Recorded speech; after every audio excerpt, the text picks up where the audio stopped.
இவர்கள் ஆட்சிக்கு வந்ததும் செய்த முதல் வேலை தமிழகத்தில் இந்த 8 வழிச்சாலைக்கு எதிராக நடந்த எல்லா போராட்டங்களின் பின்னணியிலும் திமுக இருந்து தூண்டிவிட்டது. நாங்கள் சேலம் 8 வழிச்சாலையை எதிர்க்கவே இல்லை என்று பச்சையாக பத்திரிகையாளர் சந்திப்பில் போய் சொன்னார். சாலை போடக்கூடாதுன்னு எந்த காலத்திலும் திமுக சொல்லவே இல்லை. அது 8 வழிச்சாலையில் தமிழகமே கொதிச்சு போச்சு.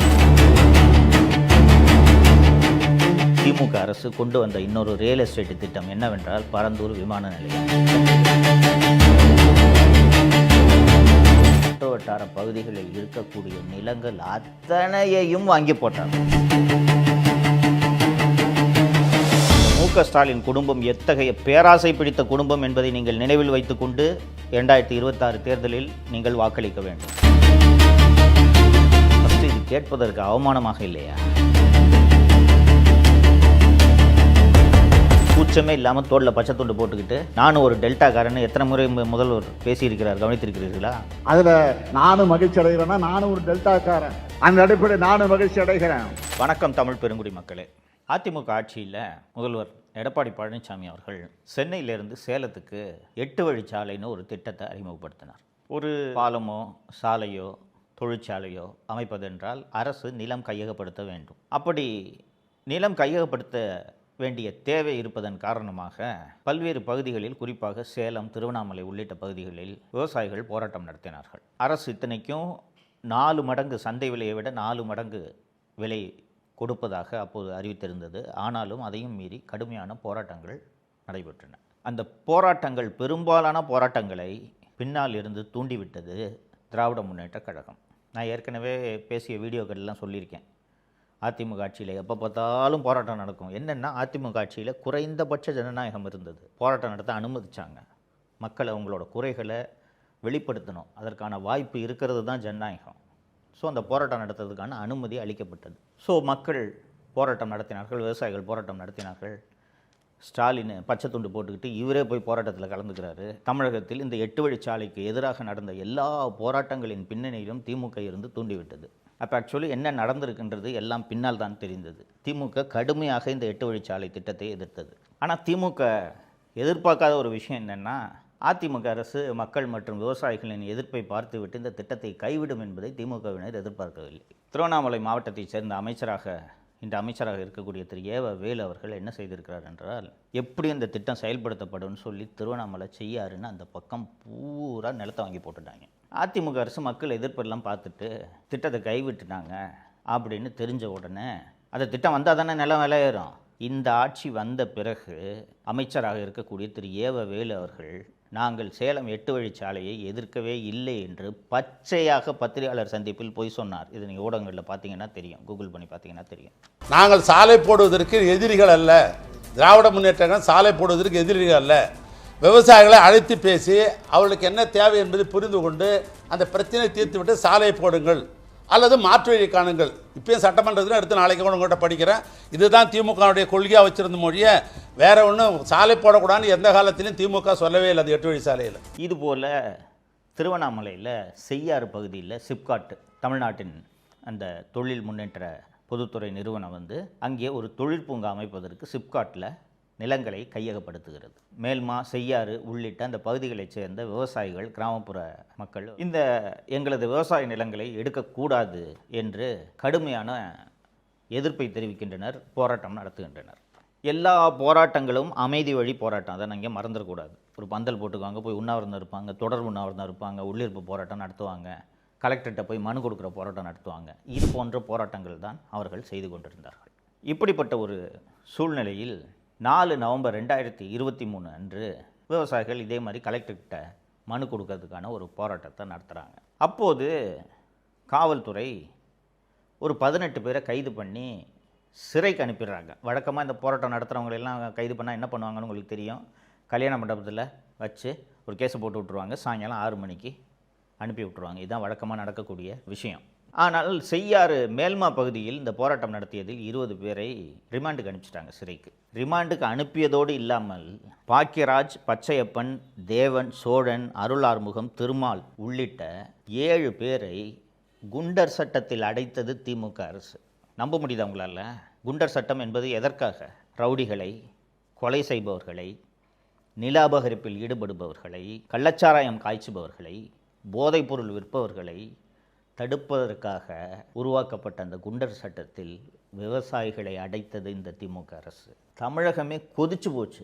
என்னையா விவசாயிகள் போராட்டம் நடத்திட்டு இருக்காங்க, அந்த போராட்டம் நடத்துகிற விவசாயிகளை போய் குண்டர் சட்டத்தில் அடைக்கிறீங்களே, மனுஷங்களா நீங்கள்ட்டு கடுமையான கண்டனங்கள் திமுகவின் கூட்டணி கட்சிகளே கண்டனம் தெரிவிக்க ஆரம்பித்து விட்டன. திமுகவின் கூட்டணி கட்சியாக இருக்கக்கூடிய மார்க்சிஸ்ட் கம்யூனிஸ்ட் கட்சி, இந்திய கம்யூனிஸ்ட் கட்சி உள்ளிட்ட அத்தனை கட்சிகளும் என்னங்க விவசாயிகளை போய் குண்டர் சட்டத்தில் அடைக்கிறீங்களே அப்படின்னு கடுமையான கண்டனங்களை தெரிவித்ததும் அந்த குண்டர் சட்டத்தில் அடைக்கப்பட்டவர்களில் அருள் ஆறுமுகம் என்பவரை தவிர மீதமுள்ள 6 பேர் மீதான குண்டர் சட்டத்தை ரத்து செய்கிறோம் என்று தமிழக அரசிடம் அறிவிப்பு வெளிவந்து விட்டது. 6 பேரும் விடுதலை செய்யப்பட்டார்கள்.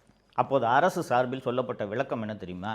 முதல்வருக்கு தெரியாமல் குண்டர் சட்டத்தை போட்டுட்டாங்க, முதல்வரோட கவனத்துக்கு நாங்கள் கொண்டு சென்றதும் ரிலீஸ் பண்ண சொல்லிட்டாரு அப்படின்னு.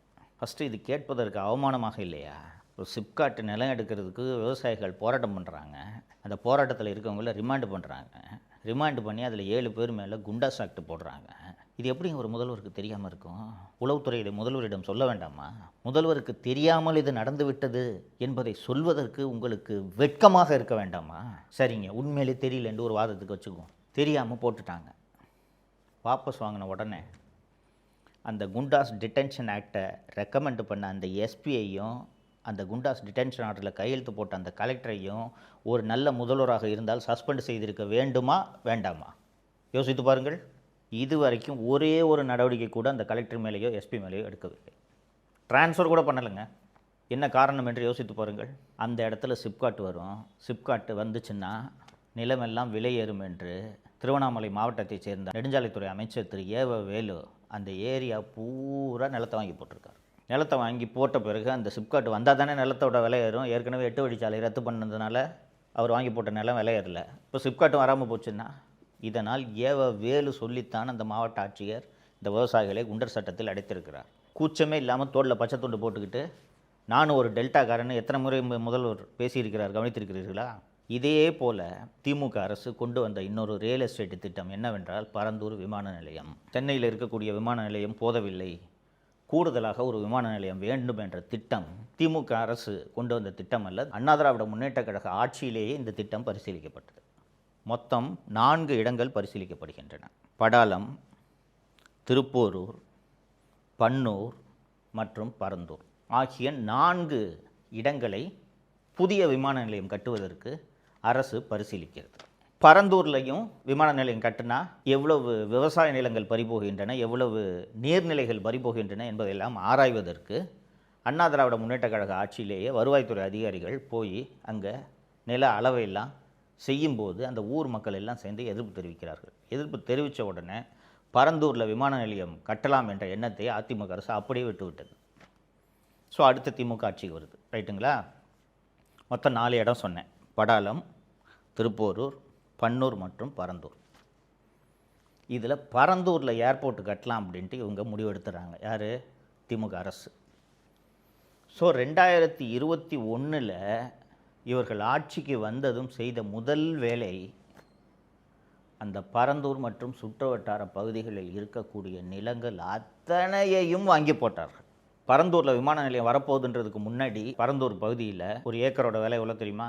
2 லட்சம். 2021 ஜனவரின்னு வச்சுக்கோங்களேன். நல்லா விளையிற 3 போகம் நெல் விளையிற பூமி அது. பலமுறை நாங்கள் போயிட்டு சவுக்கு மீடியா சார்பாக வீடியோ எடுத்து போட்டிருக்கோம். பரந்தூர் தான் விமான நிலையம்ட்டு திமுக அரசு முடிவெடுத்து விட்ட பிறகு 8 கோடி கொடுத்தால் கூட, ஒரு ஏக்கர் 8 கோடி கொடுத்தால் கூட இன்று விற்பதற்கு அங்கே நிலம் இல்லை. அந்த அளவுக்கு நிலம் வெளியேறிவிட்டது. என்ன காரணம் என்றால் அங்கே விமான நிலையம் வந்தால் அருகாமையில் 5 நட்சத்திர ஓட்டல்களை கட்டி கொள்ளை காசு சம்பாதிக்கலாம் என்று திமுகவினர் அத்தனை பேரும், திமுகவினர் மட்டுமல்லாமல் IAS அதிகாரிகள், IPS அதிகாரிகள் அத்தனை பேரும் நிலத்தை அங்கே வாங்கி போட்டுவிட்டு தான் இந்த விமான நிலையம் வந்தே தீர வேண்டும் என்று துடிக்கிறார்கள். இதுதான் டெல்டாக்கார முதல்வர் செய்யக்கூடிய வேலையா?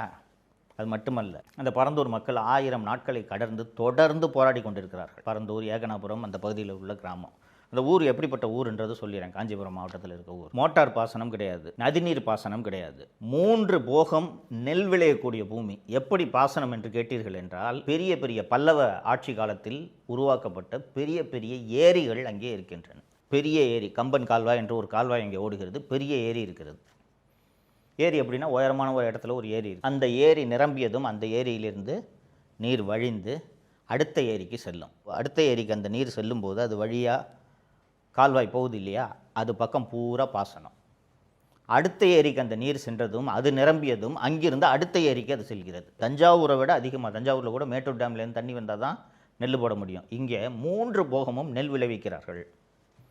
தன்னிறைவு பெற்ற கிராமங்கள் அந்த கிராமங்கள் பூரா.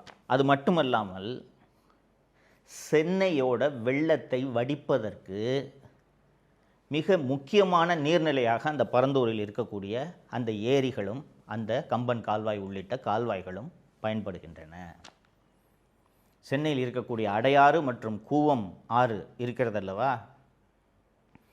அங்கே அந்த பரந்தூரில் இருக்கக்கூடிய அந்த ஏரிகள் எல்லாம் நிரம்பினாலும் அங்கிருந்து அந்த தண்ணீர் கம்பன் கால்வாய் வழியாக வடிந்து சென்னையில் செம்பரம்பாக்கம் மற்றும் அடையாறு ஆறு வழியாகத்தான் கடலில் சென்று கலக்கிறது. இப்போது இவர்கள் திட்டமிட்டிருக்கக்கூடிய இந்த பரந்தூர் விமான நிலையம் எங்கே வருகிறது தெரியுமா? அந்த விமான நிலையத்தோட ரன்வேயே ஏரி மேலே தான் ரன்வேயே வருது.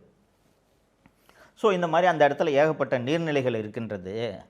அந்த நீர்நிலைகள்லாம் எந்த அளவுக்கு பாதிக்கப்படுகிறது என்பதை ஆராய்ந்து விட்டு நாங்கள் விமான நிலையம் அமைக்கிறோம் என்று திமுக அரசே மச்சேந்திரநாதன் ஐஏஎஸ் என்பவர் தலைமையில் இந்த நீர்நிலைகளுக்கு ஏற்படக்கூடிய பாதிப்பை மட்டும் ஆராய்வதற்கு மச்சேந்திரநாதன் ஐஏஎஸ் அவர்கள் தலைமையில் ஒரு கமிட்டியை அமைக்கிறார்கள். அந்த கமிட்டி தனது அறிக்கையை எவ்வளவு நீர்நிலைகள் பாதிக்கப்படுகின்றன தனது அறிக்கையை கொடுத்து விட்டது. அந்த அறிக்கையை இன்று வரை திமுக அரசு வெளியிடவில்லை. 2023 ஒரு அவசர சட்டத்தை திமுக அரசு சட்டப்பேரவையில் விவாதமே இல்லாமல் நிறைவேற்றியது. என்ன அந்த சட்டம்? அவசர சட்டம் என்றால், அரசு திட்டத்துக்கு நீர்நிலைகள் இருந்தால் சுற்றுச்சூழல் ஆய்வு நடத்தாமல் நிலம் கையகப்படுத்தக்கூடாது என்பதுதான் இன்றைக்கி இருக்கக்கூடிய சட்டம். மிக மிக முக்கியமான திட்டங்களாக இருந்தால் எந்த விதமான விதிமுறைகளையும் பின்பற்றாமல் எல்லா நிலங்களையும் கையகப்படுத்தலாம்னு ஒரு சட்ட திருத்தத்தை கொண்டு வராங்க. இது 2023 இந்த சட்ட திருத்தத்தை கொண்டு வந்துட்டாங்க. சரியாக 2026 மார்ச் முதல் வாரத்தில் தமிழக அரசு ஒரு அரசாணையை வெளியிடுகிறது. என்ன அந்த அரசாணை என்றால், பரந்தூர் விமான நிலைய திட்டம் இந்த அவசர சட்டம் சொன்னேன்ல, இந்த சட்டத்தின் கீழ் கொண்டு வரப்பட்டு விட்டது. ஸோ நீர்நிலைகள் எல்லாம் இருந்தாலும் பரந்தூர் விமான நிலையத்திற்காக இந்த நிலங்களை யாருடைய எதிர்ப்பையும் மீறி கையகப்படுத்தலாம் என்பதுதான் இந்த அவசர சட்டத்தோட நோக்கம். அந்த பரந்தூர் மக்கள் நடத்திய அந்த போராட்டத்தை ஊடகங்கள் சென்று கவர் செய்துவிடக்கூடாது என்பதற்காக கிட்டத்தட்ட 2 வருடங்கள் ஏகனாபுரம் உள்ளிட்ட 13 கிராமங்களை ஊரடங்கில் வைத்திருப்பது போல தமிழக அரசு வைத்திருந்தது. அந்த ஊருக்கு போகிற 4 எல்லையிலும் காவல்துறையை போட்டு அந்த ஊர்க்காரங்களை தவிர வேறு யாருமே உள்ளே செல்லக்கூடாது, பத்திரிகையாளர்கள் செல்லக்கூடாது. இவ்வளவு பாதுகாப்பு ஏற்பாடுகளை எல்லாம் செய்து இவர்களுடைய நோக்கம் விமான நிலையத்தை கொண்டு வந்து தொழில் வளர்ச்சியை பெருக்க வேண்டும் என்பது அல்ல.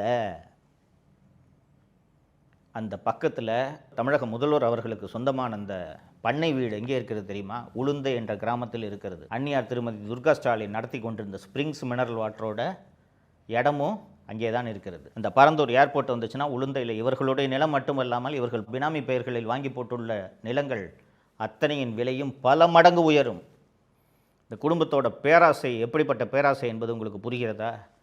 ஏற்கனவே நான் 2 லட்சம் கோடிக்கு மேலே சம்பாரிச்சிருக்காங்கன்னு சொல்லியிருக்கேன். அது போதாதா? ஆயிரக்கணக்கான ஆண்டுகளாக விவசாயத்தில் ஈடுபட்டு கொண்டிருக்கக்கூடிய அந்த மக்களின் வயிற்றில் அடித்து நீங்கள் விமான நிலையம் கட்ட வேண்டுமா? நீங்களும் நானும் வேறு வேறு வேலை செய்து பிழைத்து கொள்ளலாம்.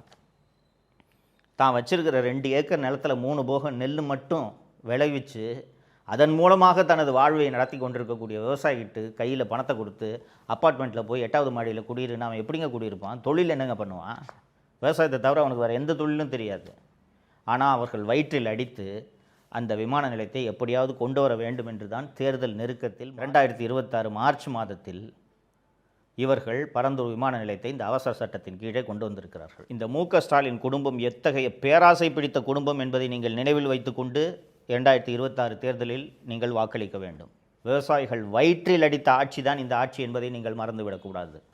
இதையெல்லாம் மனதில் வைத்துக்கொண்டு நீங்கள் வாக்களிக்க வேண்டும். தப்பித்தவறி திராவிட முன்னேற்ற கழக ஆட்சி மீண்டும் வந்தால் காஞ்சிபுரம் உள்ளிட்ட பகுதிகளில் இருக்கக்கூடிய விவசாயம் மொத்தமாக அழிக்கப்பட்டு விடும் என்பதை நீங்கள் மறந்து விடாதீர்கள். அது மட்டுமல்ல, அந்த ஏரிகளின் மீது கட்டிடங்கள் கட்டப்பட்டால் சென்னை வெள்ளக்காடாகும் அபாயமும் இருக்கிறது என்பதை நீங்கள் மறந்துவிடக்கூடாது. இதை மனசில் வச்சுக்கிட்டு நீங்கள் வாக்களிக்கணுன்றது தான் நான் உங்ககிட்ட வைக்கக்கூடிய வேண்டுகோள், கோரிக்கை.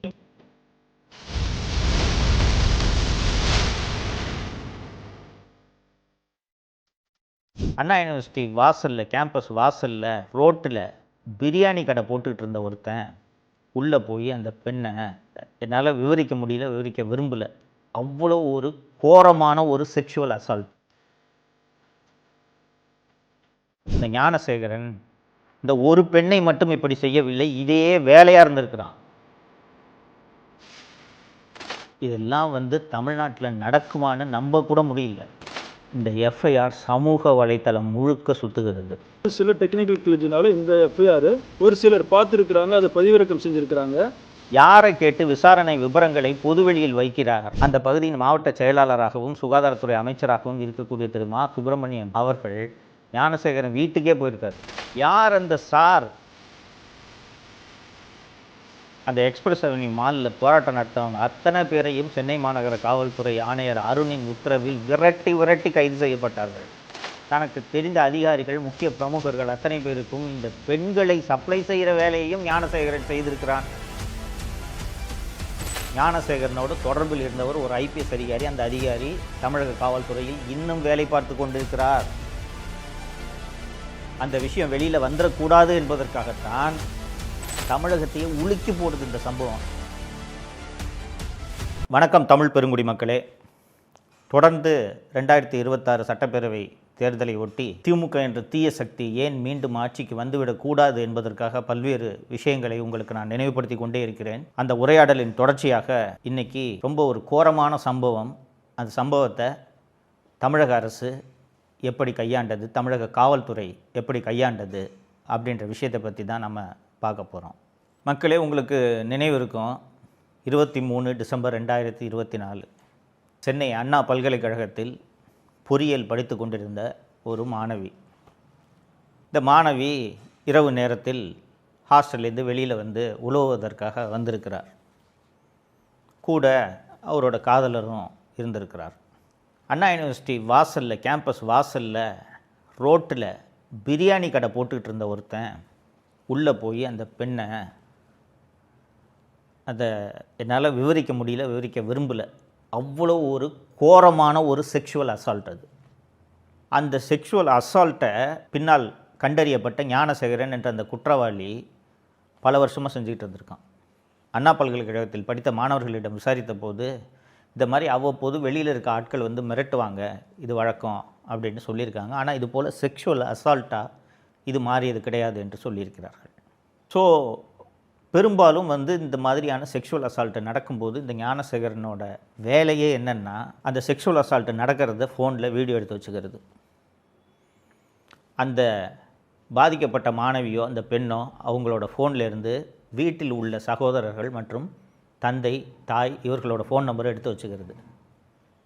எடுத்து வச்சுக்கிட்டு எங்கேயாவது போய் இதை வெளியில் சொன்னேன்னா இந்த வீடியோவை வீட்டில் இருக்கவங்களுக்கு அனுப்பிச்சிடுவேன், உன் ஃப்ரெண்ட்ஸுக்கு அனுப்பிச்சிடுவேன், சோஷியல் மீடியாவில் சுற்ற விட்டுருவேன். படிக்கிற வயசில் 18 வயசில் இருக்கக்கூடிய ஒரு பெண்ணுக்கு இது எத்தகைய அச்சத்தை ஏற்படுத்தும்? அது சம்மந்தமான வழக்கறிஞர்கள்ட்ட, கன்னியாகுமரியை சேர்ந்த அந்த வழக்கறிஞர்கள்ட்டலாம் பேசினேன் நான். அப்போ சொன்னாங்க, அந்த பெண்ணு ஃபோன் பண்ணி அழுதா சார், என்கிட்ட கண்ணா அப்படின்னா பயங்கரமாக அழுதா.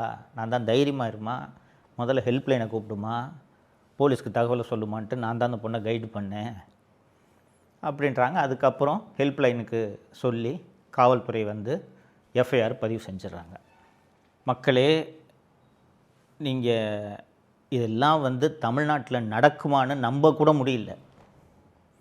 அந்த பெண் தனக்கு நடந்த அந்த செக்ஷுவல் அசால்ட், அந்த பாலியல் வன்முறையை என்னென்னலாம் நடந்துச்சோ, அந்த ஞானசேகரன் என்னென்னலாம் செஞ்சானோ எல்லாத்தையும் டீட்டெயிலாக புகாரில் சொல்லியிருக்கு. அந்த புகார் அப்படியே எஃப்ஐஆராக பதிவு செய்யப்படுகிறது. இந்த எஃப்ஐஆர் சமூக வலைத்தளம் முழுக்க சுற்றுகிறது. வெறுமனே அந்த செக்ஷுவல் அசால்ட்டு சுற்றினா பரவாயில்ல, இந்த பெண்ணோட பெயர், எந்த ஆண்டு படிக்குது, எந்த பிரிவில் படிக்குது, அந்த பெண்ணோட ஃபோன் நம்பர், இமெயில் ஐடி, இவ்வளவும் சுற்றுது. பாதிப்புக்கு உள்ளான இந்த பெண் தன்னுடைய வழக்கறிஞர்கிட்ட ஃபோன் பண்ணி, அங்கிள் யார் யாரோ எனக்கு ஃபோன் பண்ணுறாங்க, யாருன்னே தெரியல, கண்ணா அப்படின்னான்னு எனக்கு கால்ஸ் வருதுன்னு சொன்ன பிறகு தான் சமூக வலைத்தளங்களில் இந்த எஃப்ஐஆர் லீக் ஆகி சுற்றுதுன்ற விஷயம் வெளியில் தெரியுது. ஸோ ஞானசேகரனை பிடிச்சிடுறாங்க. பிடிச்ச பிறகு தமிழகத்தையே உலுக்கி போடுது இந்த சம்பவம். ஏன்னா அந்த எஃப்ஐஆரில் இருக்கிற அந்த டீட்டெயில்ஸ்லாம் வெளியில் வந்தோன்னா எல்லாரும் ரொம்ப கோரமாக உணர்றாங்க. இப்படியெல்லாம் நடக்குமா? இவ்வளவு மோசமாக ஒருவன் இருப்பானா? அதுவும் அண்ணா பல்கலைக்கழகம் போன்ற உலக புகழ்பெற்ற ஒரு பல்கலைக்கழகத்துக்குள்ளே இவ்வளோ நடந்திருக்குதே. இப்படி ஒரு குற்றம், மோசமான குற்றம் நடந்திருக்கிறது. அதோட எஃப்ஐஆரும் இப்படி லீக் ஆகி அந்த பெண்ணின் விவரங்களும் வெளியே வருகிறது அப்படின்னு மக்கள் எல்லாம் கொதித்து போய் சென்னை உயர்நீதிமன்றத்தில் அண்ணா திராவிட முன்னேற்ற கழகத்தின் சார்பில் பொதுநல வழக்கு ஒன்று தாக்கல் செய்யப்பட்டு இந்த வழக்கை சிபிஐக்கு ஒப்படைக்க வேண்டும் என்று கோரப்படுகிறது. ஏன் குறிப்பாக சிபிஐக்கு இதை ஒப்படைக்கணும் அப்படின்ட்டு கோரிக்கை வைக்கப்படுகிறது என்றால், சென்னை மாநகர காவல்துறை ஆணையராக அப்போது இருந்த அருண், இந்த வழக்கில் ஞானசேகரன் ஒருத்தன் தான் குற்றவாளி, அவனை நாங்கள் பிடிச்சிட்டோம், அவன் ஃபோனில் யாரோ ஒரு சாருக்கிட்ட பேசுகிறது போல் அந்த பெண்ணு முன்னாடி செஞ்சுருக்கான்ல, அவன் அந்த மாதிரி யாருக்கிட்டையும் பேசலை, அப்போ அவன் ஃபோனு ஃப்ளைட் மோடில் இருந்துச்சு. இதெல்லாம் எங்கே சம்பவம் நடந்த 2 நாளில் இன்வெஸ்டிகேஷன் முழுக்க சொல்கிறாரு வெளியில். அதில் ஒரு நபரை இவன் பேசும்பொழுது சார்னு சொன்ன மாதிரி நிறைய பேர் குறிப்பிடுறாங்க. அது நடக்கலை, அது அவன் பொய்யா சொன்னது. குறிப்பாக அந்த அக்கரன்ஸ் நடக்கும்போது அவன் அந்த ஃபோனே ஏரோப்ளேன் மோடில் தான் போட்டு வச்சிருந்தான். ஸோ பொதுநல வழக்காக இது சென்னை உயர்நீதிமன்றத்திற்கு வரும்போது மாண்புமிகு நீதியரசர் திரு எஸ்.எம். சுப்பிரமணியம் அவர்களது அமர்வுக்கு முன்பு வரும்போது இந்த வழக்கில் ஒருத்தன் தான் குற்றவாளின்னு சொல்லிட்டு எப்படி அந்த சம்மந்தப்பட்ட அதிகாரி சொல்கிறாரு? யாரை கேட்டு விசாரணை விவரங்களை பொதுவெளியில் வைக்கிறார்? எஃப்ஐஆர் எப்படி லீக் ஆச்சு அப்படின்னு கேட்கும்போது, சார் இது ஒரு டெக்னிக்கல் கிளிச்சு, அதனால் எஃப்ஐஆர் லீக் ஆகிடுச்சு அப்படின்றாங்க. அது எப்படிங்க டெக்னிக்கல் கிளிச்சு, எஃப்ஐஆர் எப்படிங்க லீக் ஆகும்? இந்த வழக்கை நான் சிபிஐ விசாரணைக்கு உத்தரவிட விரும்பவில்லை, மாறாக பெண்கள் அடங்கிய ஒரு சிறப்பு புலனாய்வு குழுவை நான் நியமிக்கிறேன் அப்படின்னு சென்னை உயர்நீதிமன்றம் ஒரு சிறப்பு புலனாய்வு குழுவை நியமிக்கிறது. சிறப்பு புலனாய்வு குழுன்னொன்னே அது இண்டிபெண்ட்டாக நேரடியாக நீதிமன்றத்துக்கிட்ட ரிப்போர்ட் பண்ணணுன்னு பொருள் இல்லை. எஸ்பி அந்தஸ்தில் இருக்கக்கூடிய ஒரு 3 அதிகாரிகள் தான் அதில் இருக்கிறார்கள். அடுத்த கட்டமாக என்ன பண்ணுறாங்கன்னா, அந்த ஞானசேகரனை அரெஸ்ட் பண்ணி ஞானசேகரன் யார் என்ற அந்த வரலாற்றை எடுத்து விசாரிக்கும்போது பார்த்தால், அந்த பகுதியின் மாவட்ட செயலாளராகவும் சுகாதாரத்துறை அமைச்சராகவும் இருக்கக்கூடிய திரு மா சுப்பிரமணியன் அவர்கள் ஞானசேகரன் வீட்டுக்கே போயிருக்காரு. ஞானசேகரன் மீது 20க்கும் மேற்பட்ட திருட்டு வழக்குகள் நிலுவையில் இருக்கின்றன. இப்படிப்பட்ட ஒருத்தன் எப்படி இவ்வளவு சுதந்திரமாக நடமாடி கொண்டிருக்க முடிகிறது சென்னை நகரத்தில்?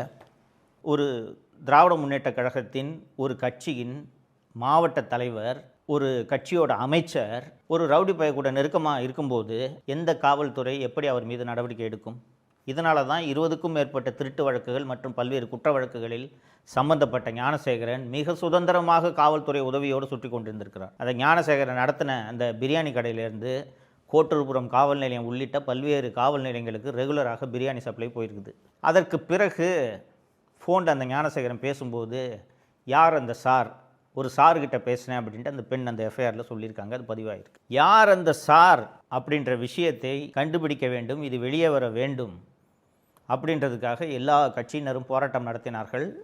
அண்ணா திராவிட முன்னேற்ற கழகத்தின் ஐடி அணியை சேர்ந்தவர்கள் எக்ஸ்பிரஸ் அவென்யூ மாலில் போய் போர்டு வச்சுக்கிட்டு போராட்டம் நடத்தினாங்க. இது ஒரு ஜனநாயகபூர்வமான போராட்டம், அவங்க ஒன்றும் வன்முறையிலெல்லாம் ஈடுபடல. ஆனால் அந்த யார் அந்த சார் என்ற அந்த விபரம் வெளியே வந்துவிடக்கூடாதே என்பதற்காக அந்த எக்ஸ்பிரஸ் அவென்யூ மாலில் போராட்டம் நடத்துகிறவங்க அத்தனை பேரையும் சென்னை மாநகர காவல்துறை ஆணையர் அருணின் உத்தரவில் விரட்டி கைது செய்யப்பட்டார்கள். என்னென்னா, யார் இந்த சார் என்ற அந்த விபரம் வெளியே வந்துவிடக்கூடாது அப்படின்றது தான். அப்போது தமிழக பாரதிய ஜனதா கட்சியின் தலைவராக இருந்த திரு அண்ணாமலை அவர்கள், எனக்கு யார் அந்த சார் என்றது தெரியும், அந்த சார் ஒரு போலீஸ் அதிகாரி என்ற விஷயத்தை போட்டு உடைக்கிறார்.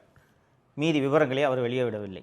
அதற்கப்புறம் சுற்றி விசாரித்து பார்த்தா, இந்த ஞானசேகரன் இந்த ஒரு பெண்ணை மட்டும் இப்படி செய்யவில்லை, இதே வேலையாக இருந்திருக்கிறான். இதை போய் இந்த மாதிரி பண்ணது இல்லாமல் இந்த பாலியல் அத்துமீறல் வன்முறைகளை வீடியோ எடுத்து வச்சுக்கிட்டு தனக்கு தெரிந்த அதிகாரிகள், முக்கிய பிரமுகர்கள் அத்தனை பேருக்கும் இந்த பெண்களை சப்ளை செய்கிற வேலையையும் ஞானசேகரன் செய்திருக்கிறான் என்ற விவரங்கள் எல்லாம் பின்னால் வருகிறது. அப்படி இந்த ஞானசேகரனோடு தொடர்பில் இருந்த அந்த ஞானசேகரனோட ஃபோன் ரெக்கார்டு எல்லாத்தையும் எடுத்து பார்க்கும்போது, ஞானசேகரனோடு தொடர்பில் இருந்தவர் ஒரு ஐபிஎஸ் அதிகாரி. அந்த அதிகாரி தமிழக காவல்துறையில் இன்னும் வேலை பார்த்து கொண்டிருக்கிறார். அந்த விஷயம் வெளியில் வந்துடக்கூடாது என்பதற்காகத்தான் அவசரமாக ஞானசேகரன் வழக்கை முடித்து ஞானசேகரனுக்கு தண்டனை பெற்று கொடுத்து விட்டார்கள். ஒன்று, இந்த எஃப்ஐஆர் எப்படி லீக் ஆச்சுன்றதை கண்டுபிடிக்கணும் அப்படின்னு சொல்லிட்டு சென்னை உயர்நீதிமன்றம் உத்தரவிட்டிருந்தது அல்லவா? நான் ஏற்கனவே சொன்னேன், இந்த ஸ்பெஷல் இன்வெஸ்டிகேஷன் டீம்னா அதில் இருக்கிறவங்கலாம் வெறும் எஸ்பி தான், நேரடியாக நீதிமன்றத்துக்கு அவங்க பதில் சொல்ல போகிறதில்ல, உயர் அதிகாரி கீழே தான் வேலை செய்கிறாங்க அப்படின்ட்டு. ஸோ இந்த எஃப்ஐஆரை யார் யாரெல்லாம் ஆக்சஸ் பண்ணியிருக்காங்கன்னு சொல்லிட்டு இந்தியன் எக்ஸ்பிரஸ், ஹிந்து போல பிரபல நாளேடுகள், பிரபல தொலைக்காட்சி நிறுவனங்களில் வேலை செய்யக்கூடிய பத்திரிகையாளர்கள் அத்தனை பேரையும் அழைச்சி ஃபோனை கொடு, ஓப்பன் பண்ணி கொடுன்னு எல்லாரோட ஃபோனையும் சீஸ் பண்ணி ஓப்பன் பண்ணி கேட்குறாங்க. ஒரு பத்திரிகையாளர்னால் அவரோட ஃபோனில் 1000 விஷயம் இருக்கும். எஃப்ஐஆரை டவுன்லோட் பண்ணியான்னு கேட்டால், ஆமாம் சார் அவைலபிளாக இருந்துச்சு, டவுன்லோட் பண்ணேன், பார்த்தேன், அதில் இருக்க செய்தியை தான் நான் போட்டேன், நான் யாருக்கும் பரப்பல, ஃபார்வர்ட் பண்ணல, அதெல்லாம் முடியாது, ஃபோனை கொடுத்துட்டு போ. தோழர்களே, உங்கள் அத்தனை பேருக்கும் தெரியும், இந்த காவல்துறையில் ஆன்லைனில் இந்த எஃப்ஐஆர் அப்லோட் பண்ணும்போது இந்த எஃப்ஐஆரை பார்க்கலாமா வேண்டாமா அப்படின்றதுக்கான கட்டுப்பாடு காவல்துறையில் அந்த கணினி ஆப்ரேட் பண்ணுறவங்ககிட்டே இருக்குது. அப்போ யாரோ ஒருவர் தவறு செய்து இந்த எஃப்ஐஆர் அத்தனை பேரும் தரவிறக்கம் செய்வது போல ஒரு தவறை காவல்துறையை சேர்ந்தவர் செய்ததனால் தானே மற்றவர்கள் எல்லாம் இதை எடுத்து பார்க்க முடிஞ்சிருக்கு. அப்போ காவல்துறையில் யார் அந்த தவறை செய்தது என்பதை கண்டுபிடிக்கிறது என்ன அவ்வளோ கஷ்டமா? இது எவ்வளோ கொடூரமான ஒரு விஷயம். ஒரு பெண் வந்து ஒரு மிக மோசமான பாலியல் வன்முறைக்கு ஆளாகி இருக்கிறாள். இன்னும் நிறைய பெண்களுக்கு அது நடந்திருக்கு. அத்தனை பேரும் அமைதியாக பிரச்சனை வேண்டான்ட்டு கம்ப்ளைண்ட் கொடுக்காமல் இருக்காங்க. ஒரு பொண்ணு தைரியமாக வந்து நான் கொடுக்குறேன் கம்ப்ளைண்ட்டுன்னு ஒரு பொண்ணு கம்ப்ளைண்ட் கொடுக்குது. அந்த பொண்ணோட ஃபோன் நம்பரு, டீட்டெயிலு, அப்பா பேர், வீட்டு அட்ரெஸ்ஸு, எந்த பிரான்ச்சில் படிக்குதுன்ற விவரத்தெல்லாம் தூக்கி வெளியில் விட்றாங்கன்னா இது என்ன மாதிரியான காவல்துறை? இதற்கு காரணமான அதிகாரிகள் மீது ஒரு நல்ல முதல்வராக இருந்தால் நடவடிக்கை எடுத்திருக்க வேண்டுமா வேண்டாமா? நம்ம வீட்டில் இருக்க பெண்கள் யாருக்காவது இந்த மாதிரியான ஒரு அவமானம் நடந்துருந்துச்சுன்னா நம்ம சும்மா இருப்போமா? நம்ம உணர்வுகள் எப்படி இருக்கும் யோசித்து பாருங்கள். தமிழக முதல்வர் கடுமையான நடவடிக்கை இதற்கு எடுத்திருக்க வேண்டுமா வேண்டாமா? இன்னைக்கு வரைக்கும் அந்த எஃப்ஐஆர் லீக் ஆனதுக்கு காரணம் யாருன்றதை கண்டுபிடிக்கவும் இல்லை, நடவடிக்கையும் எடுக்கல. ஒன்று. ரெண்டாவது, யார் அந்த சார் என்ற கேள்விக்கு இன்று வரை விடை தெரியவில்லை. அதிமுக பொதுச் செயலாளர் திரு எடப்பாடி பழனிசாமி அவர்கள் பிரச்சார கூட்டத்தில் பல இடங்களில் இது குறிப்பிட்டிருக்காரு. யார் அந்த சார் என்றது அதிமுக ஆட்சிக்கு வந்த பிறகு தெரியத்தான் போகுது. நான் விடமாட்டேன், இந்த விசாரணையை மூடி மறைக்க விடமாட்டேன் அப்படின்னு பல கூட்டங்களில் அவர் பேசியிருக்கிறார். தமிழக மக்களே, தமிழ் பெருங்குடி மக்களே, இது போன்ற ஒரு மோசமான நிகழ்வு, ஒரு மோசமான துயரச் சம்பவம், பெண்களுக்கு பாதுகாப்பற்ற ஒரு சூழல் என்றுமே நடைபெறக்கூடாது, எங்கும் நடைபெறக்கூடாது. இந்த அண்ணா பல்கலைக்கழக மாணவியோட விவகாரத்தை பற்றி ஒரு சம்பவமாக இருக்கட்டும் அப்படின்றதுக்காக தான் நான் அதை எடுத்து பேசினேன். இது போல் நூற்றுக்கணக்கான சம்பவங்களை என்னால் பட்டியலிட முடியும். அதுதான் தமிழகத்தில் இன்றைக்கி பெண்களுக்கு இருக்கக்கூடிய பாதுகாப்பு. 8 வயது குழந்தை முதல் 60-70 வயது மூதாட்டி வரை பாலியல் வன்கொடுமைக்கு ஆளாகக்கூடிய ஒரு சூழல் தான் இன்றைக்கி தமிழகத்தில் இருக்குது. ஸோ இந்த அண்ணா பல்கலைக்கழக மாணவிக்கு என்ன நடந்தது என்ற இந்த விஷயத்தை நீங்கள் வாக்குச்சாவடிக்கு செல்லும்போது நினைவில் வைத்து கொண்டு வாக்களியுங்கள் என்பதைத்தான் உங்களுக்கு இந்த நேரத்தில் நான் கூற விரும்புகிறேன். மறந்து விடாதீர்கள், மீண்டும் திராவிட முன்னேற்ற கழகம் ஆட்சிக்கு வந்தால் எந்த பெண்ணுக்கும் பாதுகாப்பில்லை. அந்த சார்கள் தான் காப்பாற்றப்படுவார்கள். பெண்களுக்கு பாதுகாப்பில்லை. ஆனால் அந்த பெண்களுக்கு ஆபத்தை ஏற்படுத்தக்கூடிய அந்த சார்கள் காப்பாற்றப்படுவார்கள் இந்த ஆட்சியில் என்பதை நீங்கள் மறந்துவிடக்கூடாது. இன்னொரு நிகழ்ச்சியில் சந்திப்போம். நன்றி. தமிழகத்தை காப்போம்.